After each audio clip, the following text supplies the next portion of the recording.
السلام علیکم۔ آج کا جو ہمارا ٹاپک ہے جس پر ہم بات کریں گے وہ ہے گواہی کے احکام و مسائل۔ گواہی کے لیے قرآن و سنت میں شہادت کا لفظ استعمال ہوا ہے۔ شہادت کا مطلب کسی چیز یا معاملے کو اپنے علم کے مطابق ذمہ داری کا ثبوت دیتے ہوئے واضح کرنا ہے تاکہ حقدار کو اس کا حق مل سکے۔ گواہی میں دو باتوں کا دھیان رکھنا انتہائی ضروری ہے۔ کسی واقعے کا بغور مشاہدہ کر کے اس کو دل و دماغ میں بٹھانا، دوسرا معاملے کو قاضی اور جج کے سامنے پوری طرح دیانت داری سے پیش کرنا۔ گواہی دینے والے کو گواہ کہتے ہیں۔ معاملات کی نوعیت کے پیش نظر گواہی کا حکم بھی بدلتا رہتا ہے۔ جب گواہی دینے والا کوئی اور نہ ہو اور معاملہ دو گواہوں کے معلوم ہو تو اس وقت گواہی دینا فرض ہو جاتا ہے، اور جب گواہ کو گواہی دینے کے لیے بلایا جاتا ہے تو گواہی چھپانا جائز نہیں ہوتا۔ جب بہت سارے لوگ معاملے اور پیش آمدہ واقعے سے باخبر ہوں تو گواہی فرض نہیں رہتی بلکہ مستحب کے درجے میں آ جاتی ہے۔ ارشاد باری تعالیٰ ہے وَلَا يَأْبَ الشُّهَدَاءُ إِذَا مَا دُعُوا۔ ترجمہ، جب بھی گواہوں کو بلایا جائے تو وہ انکار نہ کریں۔ گواہی چھپانے کی ممانعت کے حوالے سے ارشاد باری تعالیٰ ہے وَأَكْتُمُوا الشَّهَادَةَ وَمَن يَكْتُمْهَا فَإِنَّهُ آثِمٌ قَلْبُهُ وَاللَّهُ بِمَا تَعْمَلُونَ عَلِيمٌ۔ ترجمہ، اور گواہی کو مت چھپاؤ، اور جس کسی نے اس گواہی کو چھپایا تو بے شک اس کا دل گناہ گار ہے، اور جو کچھ تم لوگ کرتے ہو اللہ اسے خوب جانتا ہے۔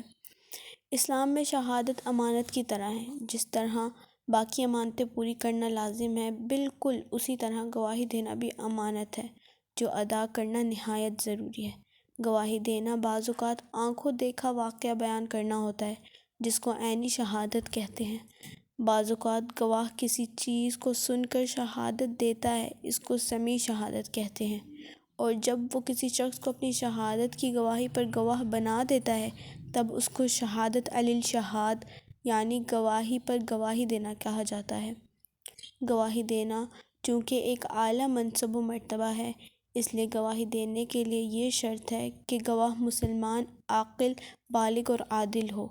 اگر دو مرد گواہ نہ ہوں تو ایک مرد اور دو عورتوں کی گواہی بھی قبول کی جائے گی۔ ارشاد باری تعالیٰ ہے اور اپنے مردوں میں سے دو گواہ بنا لیا کرو، پھر اگر دو مرد نہ ہوں تو ایک مرد اور دو عورتیں گواہ بناؤ جن کو بھی تم گواہوں کے طور پر پسند کرتے ہو کہ اگر ان دونوں عورتوں میں سے ایک بھول جائے تو دوسری اسے یاد دلائے، اور جب بھی گواہوں کو بلایا جائے تو وہ انکار نہ کریں۔ گواہی کی اہمیت واضح کرتے ہوئے نبی کریم صلی اللہ علیہ وسلم نے ارشاد فرمایا اگر لوگوں کو محض دعوے کی وجہ سے ہی سب کچھ دے دیا جائے تو کتنے ہی لوگ خون اور مال کا دعویٰ کر ڈالیں گے، اس لیے دعوے دار کے ذمہ گواہی اور انکار کرنے والے کے ذمہ قسم ہے۔ جھوٹی گواہی کا وبال۔ رسول اکرم صلی اللہ علیہ وسلم کا ارشاد ہے کہ جھوٹی گواہی بت پوجنے کے برابر ہے۔ جھوٹی گواہی بت پرستی کے برابر قرار دی گئی ہے۔ جھوٹی گواہی شرک کے برابر کر دی گئی۔ 3 بار یہ فرما کر حضور اکرم صلی اللہ علیہ وسلم نے یہ آیت پڑھی کہ اللہ فرماتا ہے بتوں کی ناپاکی سے بچتے رہو اور جھوٹی باتوں سے پرہیز کرو۔ سچی اور جھوٹی گواہی کے اثرات۔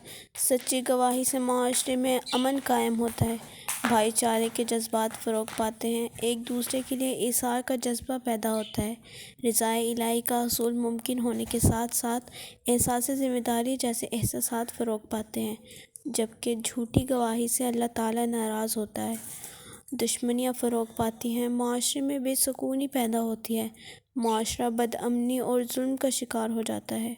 ہمیں چاہیے کہ اپنی ذمہ داری پوری کریں، سچی گواہی اور سچے جذبات کو فروغ دیں، نہ جھوٹی گواہی دیں اور نہ ہی جھوٹی گواہی کی تحسین کریں۔